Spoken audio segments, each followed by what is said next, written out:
Уважаемый председатель, вот сейчас затронули вопрос о системе учета и отчетности по туберкулезу и, в частности, МЛУ.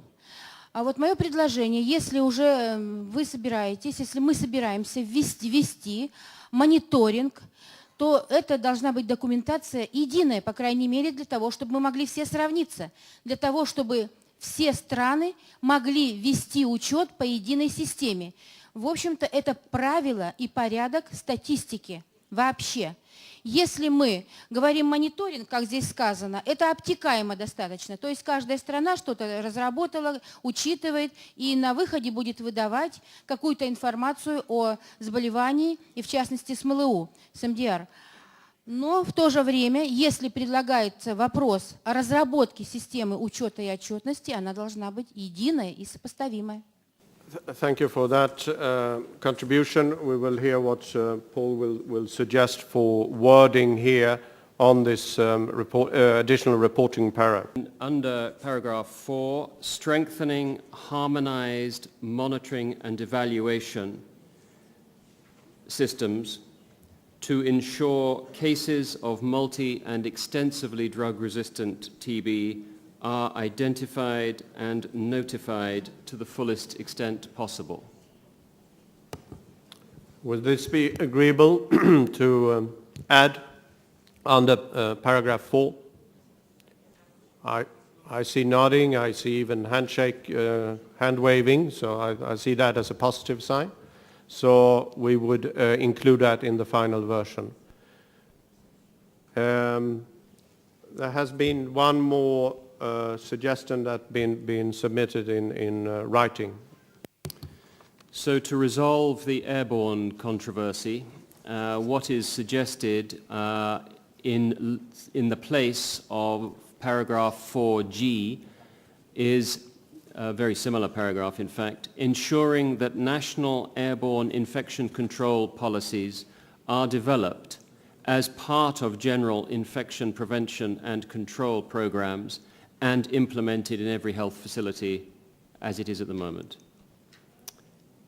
Okay, so that introduces the concept of introducing national airborne infection control policies as part of general infection prevention and control. In the very constructive and positive spirit you have shown so far, would you agree to this too, to add this, or to make that revision? And I think, I see nodding here, I think it would address everybody's concern. Very good. I think we have covered all, please.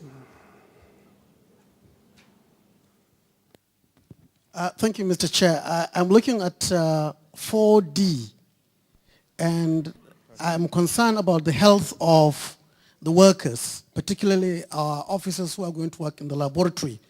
And I thought we need to include putting a mechanism in place to ensure the protection of the health of workers who are interacting with the patients affected with MDR-TB, and particularly those working in the laboratory.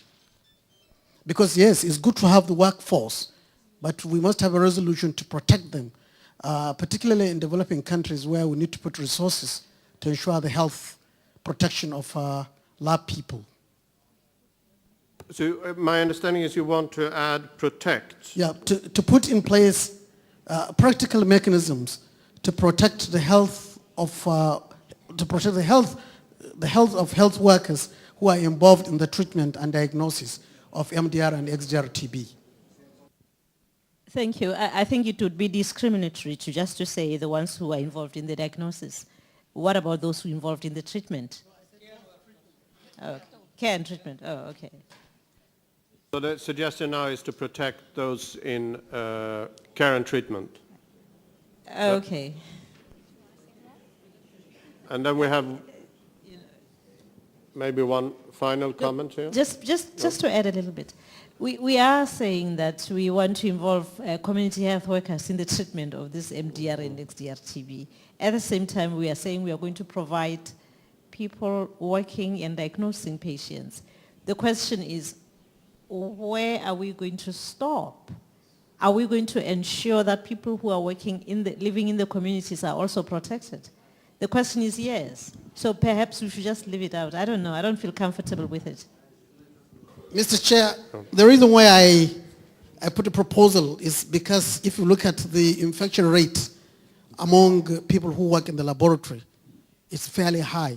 And one of the things that we're beginning to notice is that quite a number of people who work in the lab are running away from MDR-TB. And I think it is good for us to insist that our governments and our authorities put in place, particularly within the lab, mechanisms to protect the health of people who work in that laboratory. Thank you. Is Lesotho nodding or shaking?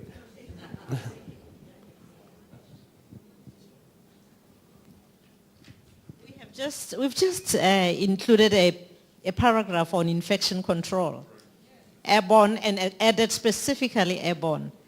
That is to make sure that those laboratories are properly fitted with mechanisms that will ensure infection control of airborne. So I personally feel this one should not be added specifically for healthcare workers. Okay, I will, as the chair, take the prerogative here and say that when we can't reach a consensus on one thing and we have a good text in front of us, we can agree that the points that are raised are very valid, and I agree with you that, but we might not be able to include it since we can't reach a consensus and we don't want to jeopardize the endorsement of the document. I hope that would be agreeable to you. Is that agreeable? Thank you. Thank you very much.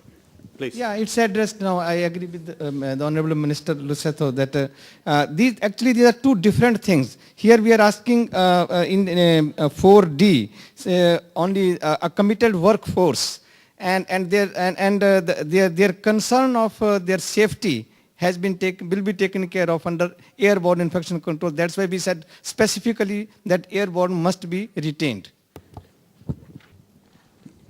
Yes, Damien Foundation. I'm not comfortable with strengthening mechanism to ensure that TB medicines are sold on prescription. I'm not comfortable with the word sold. I would made it available.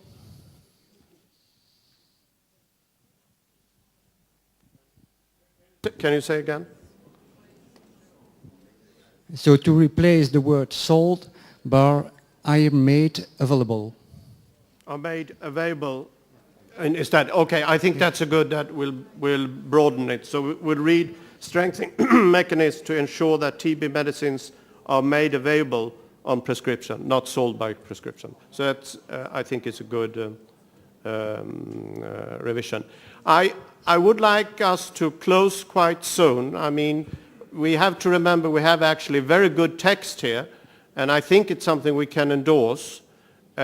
So if it's nothing really burning or something that you will be sleepless the rest of your life if you don't change now, I would like to close the discussion, and I hope that we can adopt the call for action, and I can see that I have everybody's endorsement. And if we do that, I see one final comment here.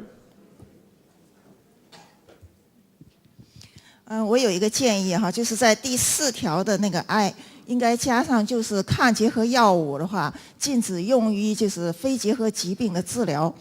比如说我们抗结核药物的话，现在只有有限的10几种啊。利福平眼药水的话，现在用于就是一般的眼部疾病的治疗。还有喹洛酮的药物的话，现在在普遍用于那个肺部感染的治疗。 因此呢，我就是建议，就是有限的抗结核药物的话，要禁止用于那个其他的非结核疾病的治疗。好，谢谢。Okay, thanks for bringing this to our attention. Thank you. Any other comments?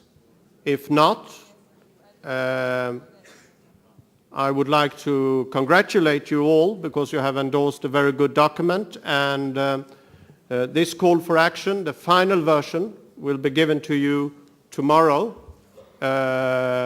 when we have made all the amendments and revisions that has been suggested.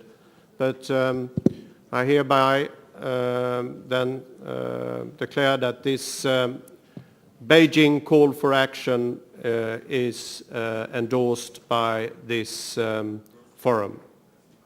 Very good.